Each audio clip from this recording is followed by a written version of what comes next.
Assalamualaikum warahmatullahi wabarakatuh. Jumpa kembali dengan saya Joko, asal dari Purbalingga. Ya, di sini kami akan mengupas sejarah atau legenda nama-nama desa di Kabupaten Purbalingga yang kedua atau episode yang kedua. Ini diambil dari kisah setelah Perang Bratayuda. Jadi dari generasi terakhir dari keturunan Bendawa. Singkat cerita yang akan kami sampaikan di sini mengupas nama desa yang ada di Kecamatan Kaligondang. Yang pertama, Desa Penoleh, Desa Sempor, Desa Brejek, desa atau Kelurahan Bancar, dan Peneruban. Ada 5 desa yang akan kami sharingkan kepada semua pemirsa channel kami. Yang di awal tadi kami sebutkan berawal atau kisah ini atau legenda ini dari kisah setelah Perang Bratayuda.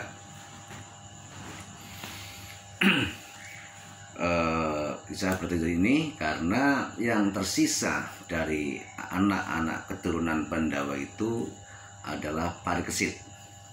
Parikesit itu cucu dari Raden Janoko atau Arjuna. Arjuna itu kalau secara mempunyai kekuasaan atau nama keratonnya adalah Keraton Madukoro. Sebagian orang Jawa khususnya Purbalingga, Madukoro itu sekarang menjadi satu kecamatan ya, Kecamatan Madukara, tapi bukan di Purbalingga. Kecamatan Madukara itu berada di Kabupaten Banjarnegara, Jawa Tengah. Singkat cerita, setelah peperangan Bratayuda Joyo Binangun itu, cucu dari Arjuna itu yang namanya Parikesit yang akan mewarisi kekuasaan baik di Madukoro sendiri maupun di negara Astina. Tapi ada ilham atau petunjuk bahwasanya dari dewa kepada Arjuna agar bayi atau cucu dari Arjuna itu selamat dari para anak-anak cucu dari Kurawa itu, agar ditempatkan atau diamankan di daerah Purbalingga, tepatnya itu di daerah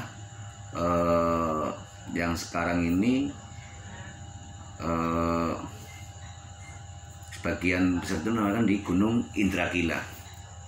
Kalau Indragila itu wilayahnya di Desa Lamuk, Kecamatan Kejobong. Gunung atau perbukitan Indragila itu adalah persinggahan dari Raden Janoko atau Arjuna.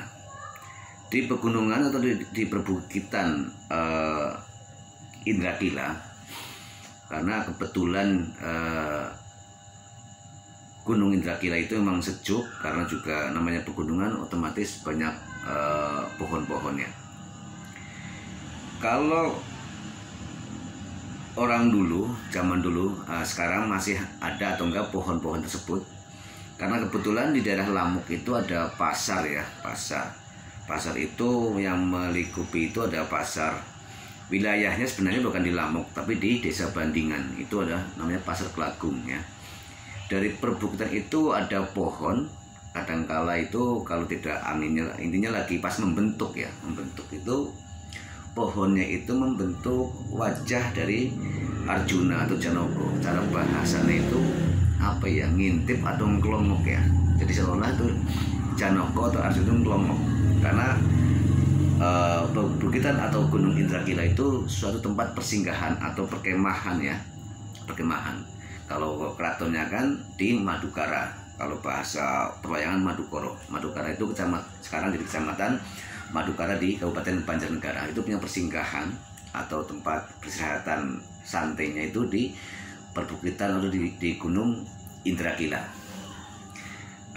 Kembali lagi ke topik yang bahasan masalah Parikesit, cucu dari Arjuna yang secara ilham dari dewa itu untuk diamankan atau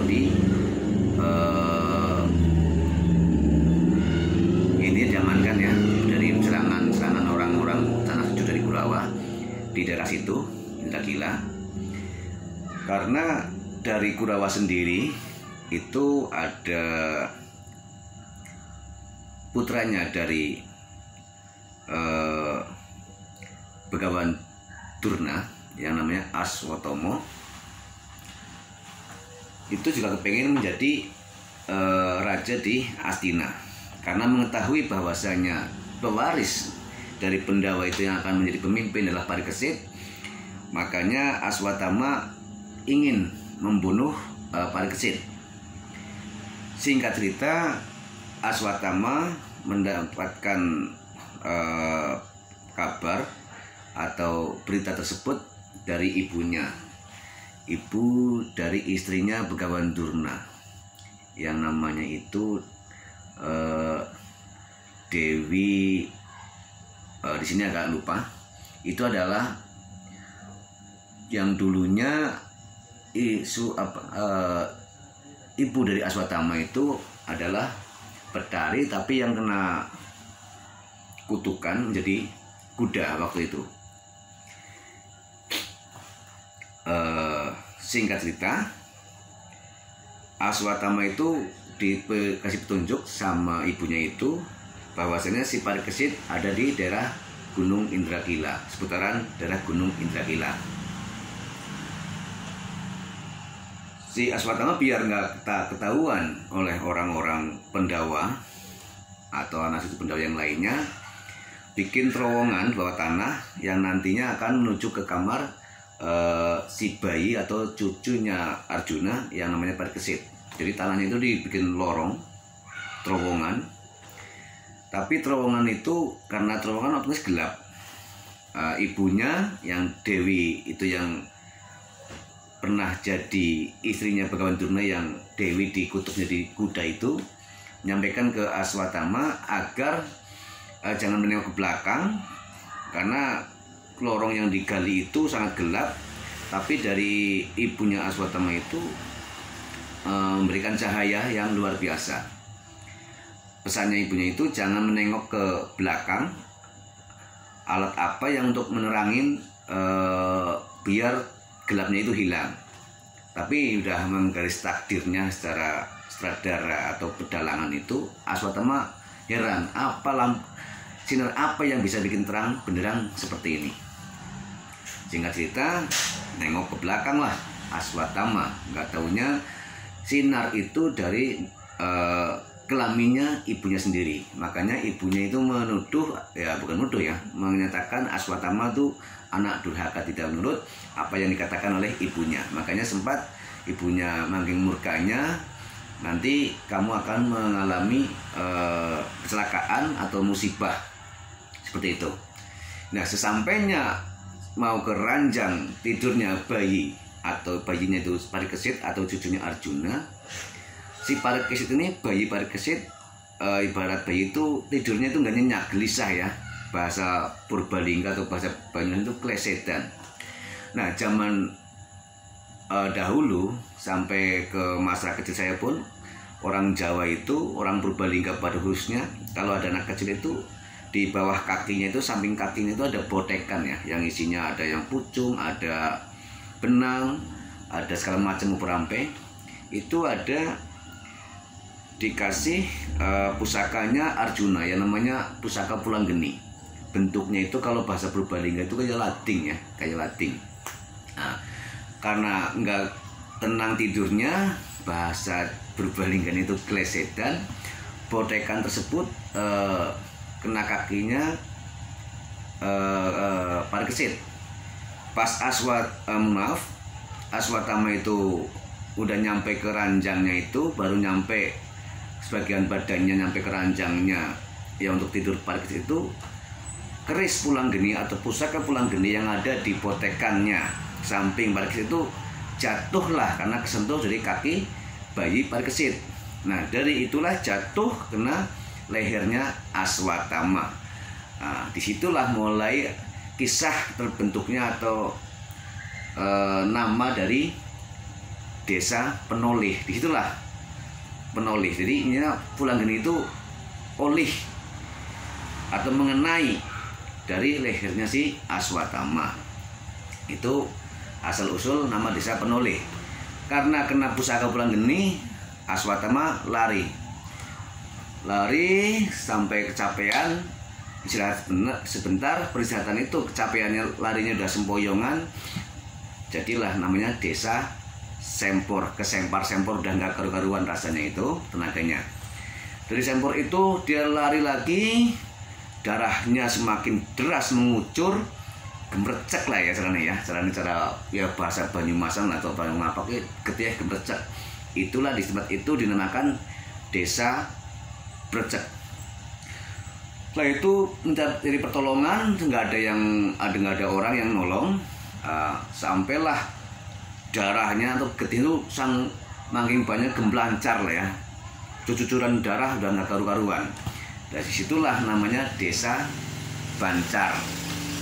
Itu sudah lemah tenaga terkuras karena darah udah keluar, dan juga pusaka pulang geni yang kepunyaan Arjuna itu sungguh ampuh luar biasa. Mencari pertolongan, baru dapat pertolongan pun sudah mendekatin bahasa sekarang itu sakaratul maut. Akhirnya meninggal lah, walaupun dari tolong tapi nggak sempat terselamatkan dan meninggal. Meninggalnya itu dibikin, yang namanya orang meninggal pasti ada bikin tenda atau tarub dan lain-lain. Nah, disitulah dinamakan desa Penaruban.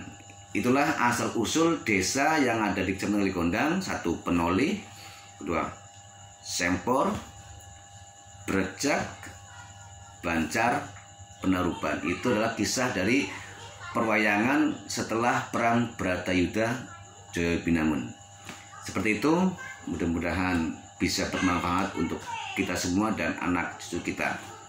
Semoga bermanfaat. Silakan like, subscribe, komen, dan jangan lupa dibagikan ke kawan-kawan. Terima kasih, mohon maaf atas segala kekurangan. Assalamualaikum warahmatullahi wabarakatuh.